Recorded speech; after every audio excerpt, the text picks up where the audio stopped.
ay what happens if we put puso ng saging in lumpia wrapper? Abahoy! Yummy! At dahil nga po food is life and diet is a lie, ay tara, samahan niyo ako magluto ng lumpia na puso ng saging naman. Nakakatuwa talaga aring puso ng saging at napakaraming pwedeng gawing luto, tapos masasarap lahat ang inakalabasan. Abay, pwede nga ning gawing sisig, pwede ring itorta, tapos ngayon naman lumpia, ay bongga.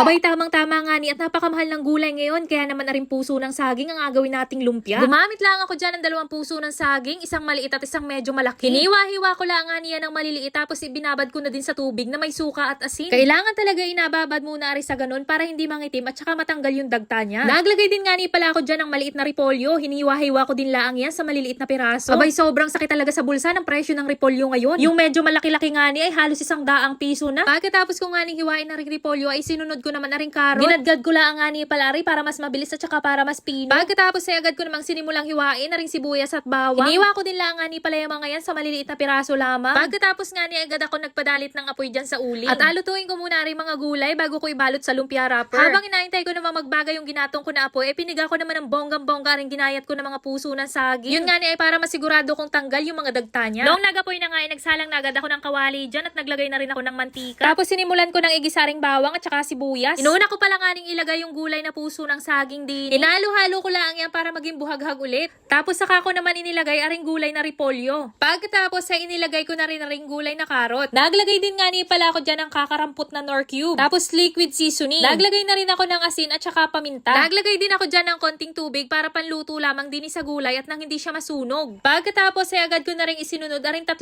itlog pa. Hinalo-halo ko lang pala nga niyan hanggang sa maluto. At noong okay na, inilagay ko na siya sa isang lagayan para naman balutin ko sa lumpia wrapper. Noong okay na nga, ay sinimulan ko na yung balutin agad at medyo madami-dami din ay matagal-tagal siyang balutin. Baka kung anong oras ako abutin. Madami-dami din pala ring lumpia na nagawa ko sa 2 puso ng saging. Pagkatapos nga niya, agad ako nagpainit ng mantika sa kawali dyan at agad ko na rin pinirito. Habang inapirito ko nga niyan ay gumawa din ako ng sukang sausawan. Naglagay lang ako ng sibuyas, bawang, paminta, asukal, ketchup, sa suka. 2 nga niya ang gagawin kong sausawan dini. Yung isa ay sa suka at yung isa naman ay sweet chili sauce. Yun nga yung nabibili sa tindahan. Pagkatapos ko nga magpirito ng lumpia ay naghain na rin agad ako dyan at anong oras na ay talagang magutom na. Hindi ko nga inaasahan na talaga namang masarap din pala aring lumpia na puso ng saging. Lalo na siguro kung mas marami pa aring lahok. O siya, hamos, kain na po tayo. Kung nagustuhan mo nga ang video na to ay pakishare naman.